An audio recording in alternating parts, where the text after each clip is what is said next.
Si comme moi, vous avez adoré la série We Crashed, c'est-à-dire cette fabuleuse histoire de WeWork, comment un coworker a réussi à valoriser sa boîte 40 milliards. Bon, ok, il n'a pas vendu 40 milliards finalement, mais comment ça a été possible? Comment une boîte de coworking peut réussir à se placer sur le marché des startups et vendre ça comme de la high-tech?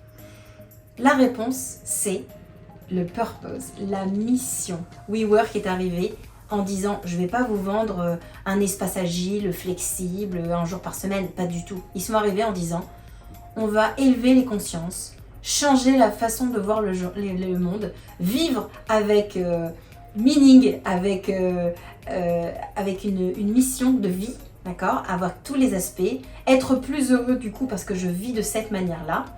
Et tout ça, c'était alimenté par le passé du founder de WeWork qui vient des kibbutz, sur ce côté communauté, mais avec quelque chose d'authentique, puisque c'est sa vraie vie, sa vraie expérience, sa vraie histoire, une vie en communauté dans laquelle on vit comme dans une espèce de grande colonie de vacances, où on travaille beaucoup, mais on fait bien plus que ça.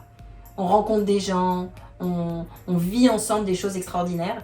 Et donc, c'est ça qu'ils ont vendu. Et c'est grâce à ça, au storytelling, à la mission, au fait de vendre des croyances et de vendre quelque chose qui est beaucoup plus grand que juste un coworking, qu'il a réussi ce pari extraordinaire de valoriser sa boîte de cette manière-là et surtout de rentrer dans une autre catégorie et de se différencier de manière drastique de tous ces autres partenaires, qu'il n'appelait même pas concurrents ni partenaires d'ailleurs, tous les autres personnes du domaine du coworking.